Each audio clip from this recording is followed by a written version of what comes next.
This is happiness, to be everything at once.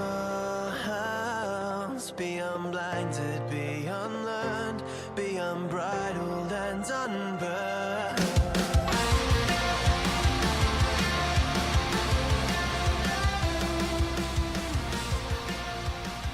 Hey everyone, and welcome back to a brand new episode of Mood Prep. My name is Dave Nixon, and today I want to talk about how to deal with people who are emotionally unavailable. Now, I have been, for the greater part of my life, I thought I was quite emotionally intelligent. What I learnt later on was that I was what I call emotionally outintelligent. And what I mean by that is that I was very aware of other people and how to interact and communicate, and I cared for them deeply and all this sort of stuff, but I was not very emotionally intelligent. I wasn't very aware and understanding of my own emotions and my responsibility to understand them. And to remember, understand, I suppose, is to stand under it, to support it, right? And so the interesting thing I think that I learned when that was blatantly shown to me was how often I was indirectly blaming other people for my own emotions. And this was something that was, I suppose a lot of people would probably struggle with, like, grasping. It's like, this person made me feel this way. It's like, no, that's your reaction, right? And people are like, yeah, that's my reaction, that's right. It's like, yeah, it's a reaction, right? Their behavior that triggered something in you, which is a reaction of how you would have reacted when you were probably younger. And so what I learned is that I was actually attracted to a lot of people who were unemotionally available. And it hurt me so much for so long, and like would bring me to tears, and it's like I wasn't good enough, and I was ignoring the people around me that deeply cared for me and that were emotionally available. And I realized I linked this back to my childhood later on, right? And what it was having I suppose to me, it was the feminine that wasn't emotionally available at all. And because of that, and I remember shutting her off, my mother, in this circumstance when I was young, I was mid-teens. And that way it protected me. I wasn't able to get hurt again because I shut her off. The difficulty of that, and I learned, was that I still needed that love. And I still needed to be taught how to love myself and how to love others. And so I kind of stunted my growth, my emotional growth and understanding. And even though I was very empathetical and somewhat compassionate, it was like leaving high school at 14 or 15. It's like, you still got a little bit more learning to cap it off, buddy, but you haven't. So welcome to the real world. Hopefully you'll figure it out as you went along.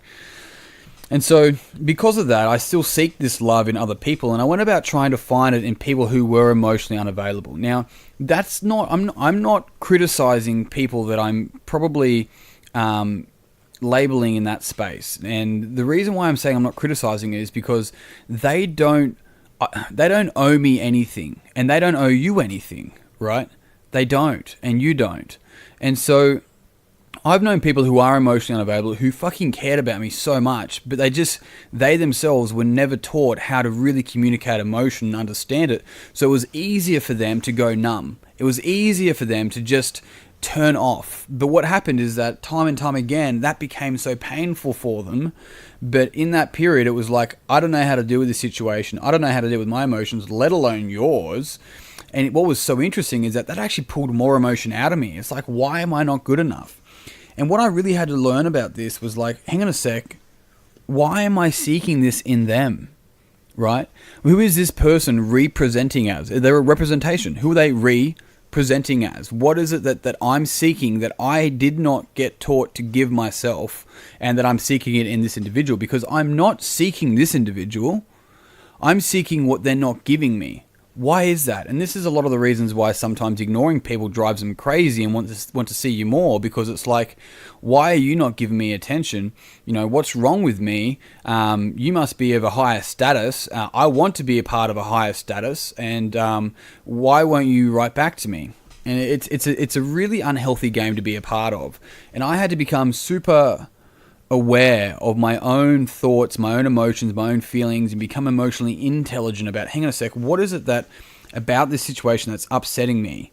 And where can I draw that back to in my life that I probably first felt like that, or similar things happened and I responded in this way? And that takes a lot of time. It doesn't take a 10-minute podcast on your drive to work to be like, oh, fuck yeah, okay, that's sick as, hey, you're cool, I got that now. that won't happen again. It doesn't happen like that. It's a continual unfolding. I'm sorry that I don't have an easier solution, but if you're after fast solutions to like this kind of shit, you're in for a long haul. Hey, you're in for a very long haul. So really what it came down to was understanding that these people didn't owe me anything. But even if they gave that to me, then what I probably would have done was reject it.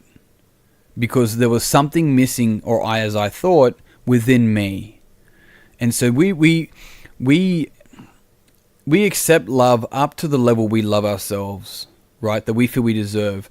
We don't get what we want, we get what we're willing to receive. And these are two very important lessons for all of us, because if there's times in your life where people are giving you love and you're like, oh, like, fuck, this is weird. And you kind of just push it onto them. What's really happening is actually you don't feel like that you're worth that. And this is something that's just like both confronting and powerful, because everyone wants love. We all want it in different levels and different ways and all that sort of stuff. Read the 5 Love Languages, by the way, Gary Chapman. But the thing about all of this was understanding that we all accept love in different ways, but we first have to learn to love ourselves. And so if you're an individual that's continually giving love, but you expect it in return, that's not love. That's a transaction. And it's a hard lesson to learn. It was a very hard lesson for me to learn. And so I had to change. I had to change and understand that, am I willing to give this love and be prepared to have nothing in return? And when I had that question, and when I realized I needed to ask that question, sometimes the answer was no. But when it became yes, then I could actually love. And that was a fucking powerful thing. Are you willing to give, and not without the expectation of return, not that. Are you willing to give knowing that it may never return, like, at all? Because then, in that circumstance, then you are a symbol, you're a representation of love, and unconditional love. Because if you have to have it returned, then that's conditional love. That's no longer unconditional love. And this is really interesting, and for some people it's uncomfortable, right? Because, oh, it's emotions, oh my god. Fuck, it's part of you, dude. Bro, sis, Mr., Mrs., whatever. It doesn't matter. Every single one of us is somewhat linked to this. And if it's uncomfortable, then maybe it's something you should lean into and something you should learn more about. I remember listening to old mate Tony Robbins like when I was real young. So I first got introduced to that maybe when I was about 19, so 10 years ago. Maybe even younger, 18. Anyway, I remember I was driving back from Barrel in New South Wales, here in Australia, down to Canberra, and I was listening to his CDs. And the third CD or something like that, one of them was on relationships. And I'm like, I don't need to listen to that. And I was like, that was my first awareness. That was like, ding. And I'm like, fuck, maybe that means I need to listen to it. And so I forced myself to listen to it. It's the same when I'm reading a book and there's a forward or an afterword. And I'm like, I don't need to read that.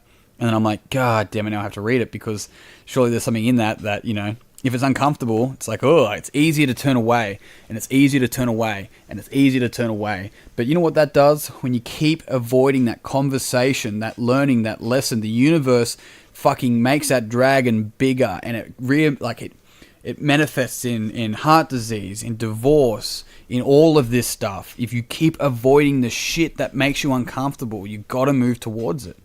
If you're the person that's unemotionally available, you're like, so what? That's just what, and you get all like stubborn about it. It's like, well, maybe you could awkwardly stumble your way through some form of emotional understanding. Because you don't get to choose happiness and no sadness. You get to choose emotion or numbness. And that's it. You don't get to choose the good and not have the so preconceived bad. You get all of it. And so, if you're the person that's constantly giving your love and upset that other people aren't loving your return, then you're just the same as a person that never gives. So, my advice to you is to pay attention to that and realize, what am I really seeking here? It's not the person. It's what may be missing. And it's like, it's the whole watch story. I've told it many times. I'll tell it again. And 2 guys at the front of a house, and one guy's looking for his watch. The neighbor's like, what are you doing? He's like, I'm looking for my watch. He's like, oh, I'll help you. 2 hours later, the sun goes down, and the neighbor goes, dude, where did you last have your watch? He's like, oh, I last lost it inside. And he's like, if you lost it inside, why are you looking outside for it? Team, I'm out. Thank you very much for tuning in. If you found this podcast beneficial, it would mean the world to me if you'd share it with everyone else that you think would also find it beneficial. If you haven't already, check out Mood Prep Online so we can continue the conversation on the podcast. I also do monthly Q&As in there live, as well as other content, all sorts of stuff in there as well. Otherwise, yes, that's it. We're done. Thank you very much. Until tomorrow, peace and pizza, kick today in the dick, and slay the dragon. I'll see you soon.